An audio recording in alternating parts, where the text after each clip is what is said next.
Obviously, we know that parabolas are symmetrical. So how do we find their maximum value for parabolas that open downward, or for parabolas that open upwards, their minimum value? Well, they are on the axis of symmetry. So how do we find the axis of symmetry? Well, here we have a standard form equation. Here we have three real numbers and two variables. F of x, this is what we sometimes write as y. Please note that there is a slight difference between the concept of y and f of x, in the sense that if you just plot f of x, as in a function of x, you need to label the axis as f of x. But if you're trying to plot two functions, then what you do instead is you label it as y, and then say your function looks like this. So this is labeled as f of x, and the other function might look like this, and this is labeled as g of x, or whatever you're naming it. Okay, so the y-intercept here is c. That's because when x equals 0, these two terms don't exist. Of course, we do point out that a here can't be 0, whereas b or c can be, because if a was 0, this would be a straight line. Now, the axis of symmetry is this, y. Well, we hopefully remember the quadratic formula, yes? It was, oh hey, negative b plus minus square root of b squared minus 4ac over 2a. So we know that the roots are this far to that side, and this far to the same distance to the other side. What does that mean? That means they're symmetrical about this midline, which is this part. So this. Now the x-coordinate of the vertex is here. It's on the axis of symmetry, which means that we could substitute this in and obtain the number we're looking for the maximum value or the minimum value.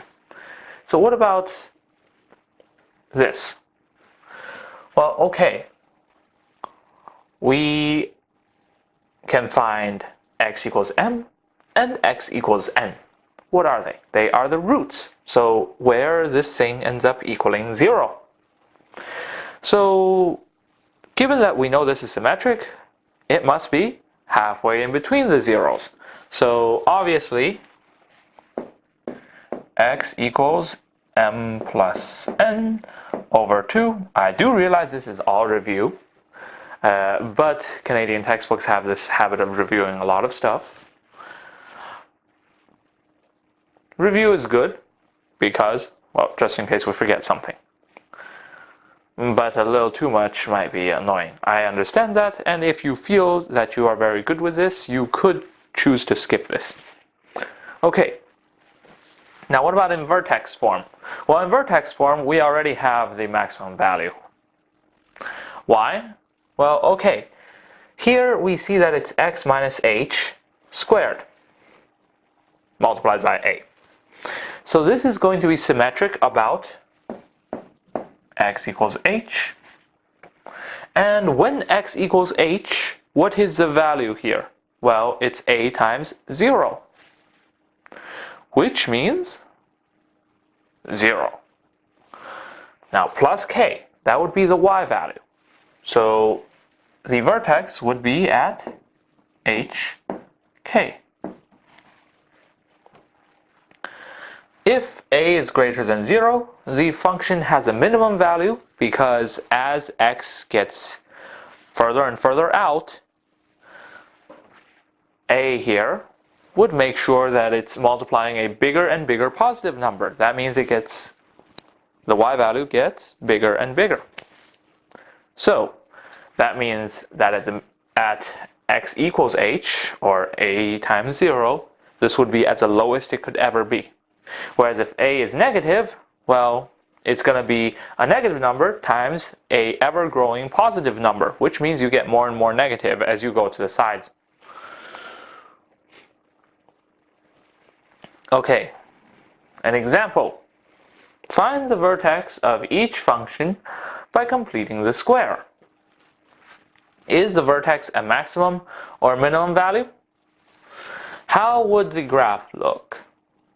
Well, since we have to do this by completing the square, this here is going to be, we know that because this part is minus 7, we have a plus b squared equals a squared plus 2ab plus b squared, right? So because this is negative 7x, we can expect this to be x minus 3.5 squared. So if we feel like it, we could get a calculator for 3.5 squared, or we could do it by hand. How do we do it by hand? Well, difference of squares, we know that, say, x plus 5 times x minus 5 is equal to x squared minus 5 squared. So here, x minus 3.5, hey, so 3.5 plus 0.5 times 3.5 minus 0.5 is equal to the same general concept. So what we're dealing with is 4 times 3 is equal to 3.5 squared minus 0.5 squared. So what is 4 times 3? Okay, that's 12 plus 0.25 equals 3.5 squared. So now we know what the thing over here, the minus 3.5 squared, must be. How do we reconcile that with a plus 3? Well, plus 12.25 minus 9.25. Because when we do this, we get 12 minus 9, which is 3. So, equals x minus 3.5 squared minus 9.25. All right. The vertex would be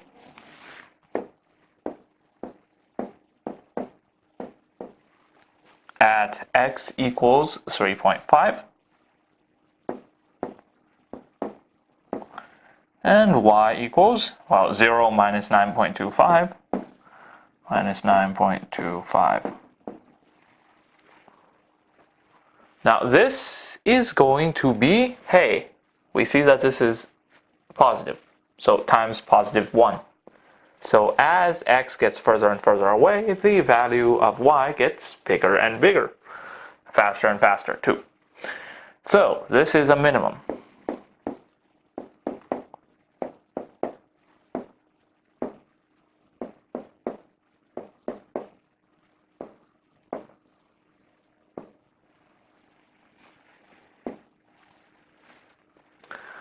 The graph would look something like this. Now we're going to sketch this. So negative 9.25 is going to be way down here, and 3.5. And we know that at x equals 0, the value must be 3.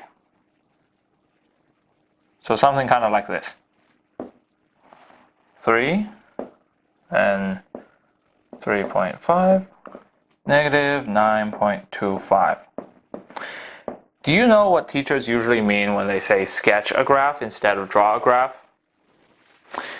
For the most part, sketch a diagram means that you don't have to pay too much attention to scale as long as you get the basics correct, namely the fact that, oh, the y-intercept is positive or negative, the vertex is at positive or negative, the direction the parabola opens is, well. So, this next example, we will simply describe those properties instead. Here we need to first factor out the negative 3. Negative 3 x squared minus 4 over 3x. And then we need to do something with this. First of all, we put a plus 5 here for now. We leave that. What is the c value that we're going to be looking for? Squared minus 4 over 3x plus, what's half of this? 2/3, yeah? And we square that to get 4 over 9. And then what do we do next? Well, we need to compensate for the fact that we just added negative 3 times 4 over 9. So we need to subtract negative 3 times positive 4 over 9 and plus 5. So this is equal to negative 3 x minus 2/3 squared. And here we have plus, well, we can cancel this if we so wish. 4 over 3 plus 5. Negative 3 times x minus 2/3 squared plus 6 and 1/3. Okay, so the vertex is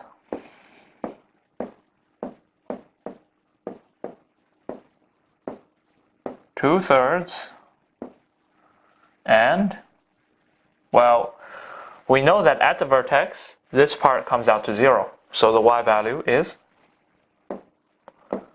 6 and 1/3. Parabola opens downward because of a being negative.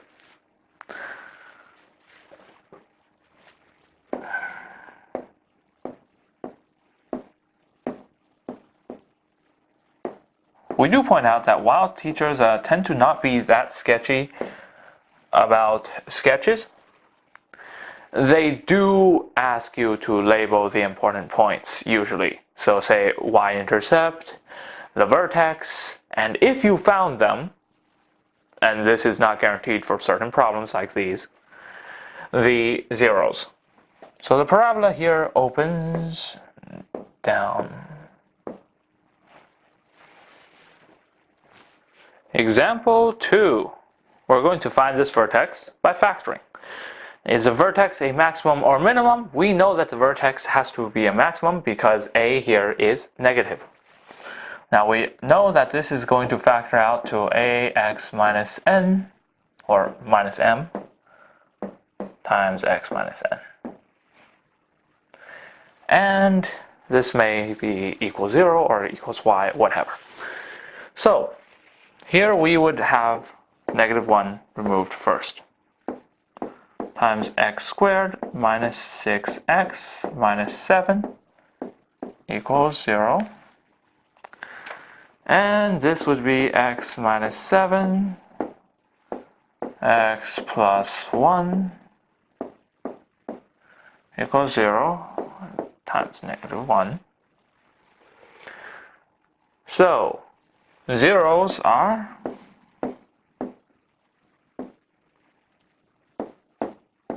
x equals 7, x equals -1. Now, this is a maximum value, but where is it? So, axis of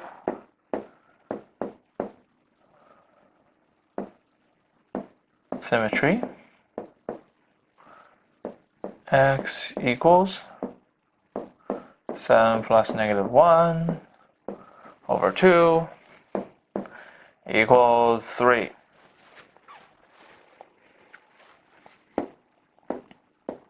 Vertex has y equals -x squared plus 6x plus 7, which is equal to -3 squared plus 6 times 3 plus 7 equals -9 plus 18 plus 7 equals 16.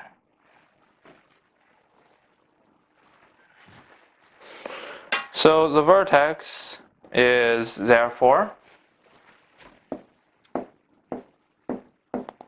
vertex 3, 16 is the maximum.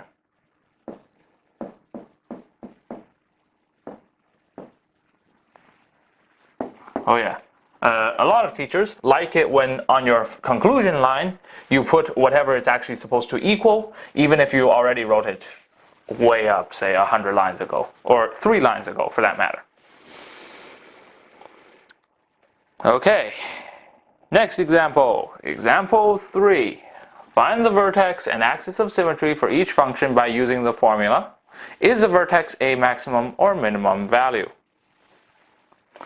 So the quadratic function here has vertex as listed here. We can find this by substituting in if we so wish. Now, since we can find the vertex by this formula, let's try it out. So suppose we substitute this in. What do we get right away over here? We get b squared over 4a. It's not 4a squared because we're multiplying by a. And here, plus bx, so negative b squared over 2a plus c. So this gives us, well, what does b squared over 4a do when you subtract b squared over 2a? You get negative b squared over 4a, and then plus c. Because this part is negative, you need 2 negative signs to balance it out, and when you bring the c in, it becomes 4ac. So this is another way we can do this formula. And to be honest, I rather suspect that for those who can be bothered to remember it as, well, not just as part of what looks kind of like the quadratic formula, those who can be bothered to remember this usually seem to use this just because it's easier. Okay. So, vertex is negative b over 2a, negative b squared over 4a plus c. This is equal to negative b is 6 over 2 times a is 2 times 3, comma, negative 6 squared over 4 times 3 plus 5. Okay, so this ends up being -1. And this part is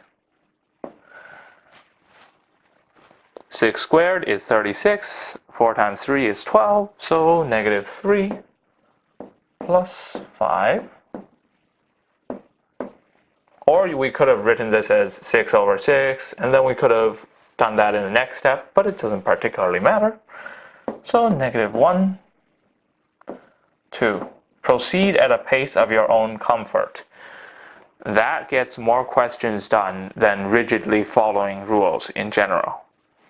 On the other hand, if you abbreviate too many steps, then that also gets more mistakes made than rigidly following rules. So use your own judgment, please. Next, we have this example. So f of x is -1/3 x squared plus 4x plus 9. Vertex is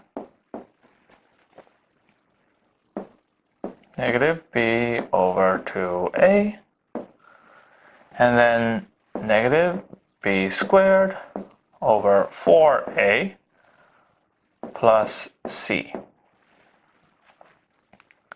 This is equal to -4 over 2 times -1/3 and -4 squared over 4 times -1/3 plus 9. So first of all, we can cancel some things. And what happens when we take -2 and divide it by -1/3? We get 6. And here we get -4 divided by -1/3, which is 12 plus 9. So this is equal to 6/21. Now, is that all we've been asked to do for this problem? Oh, hey! We should look back to the question after we finish it. Because, hey, it says, is a vertex a maximum or minimum value? Well, here we have a greater than 0. Therefore, it opens up.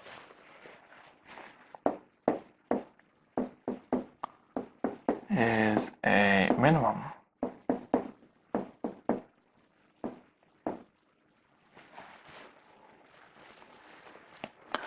Whereas in this next example, it opens downward because a is negative, and therefore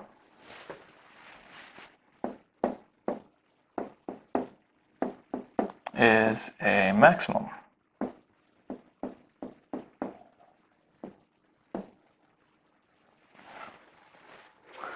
Alright, so hopefully this is a review of quadratics that should help us remember the stuff we learned previously and make sure we apply it correctly. And also reminds us that some of the formulas that they give you in the textbook may not necessarily be the easiest way to write said formulas or to remember them for that matter.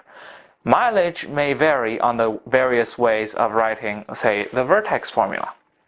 On the other hand, many people don't actually bother remembering the vertex formula because, hey, if we can find the axis of symmetry, we can just substitute in, and that's it. And yes, okay, that works, but there does exist a vertex formula that in some rare cases you might actually be asked to use very specifically to solve a particular problem. Now that's it for this section, and we'll see each other again then, of course, next section.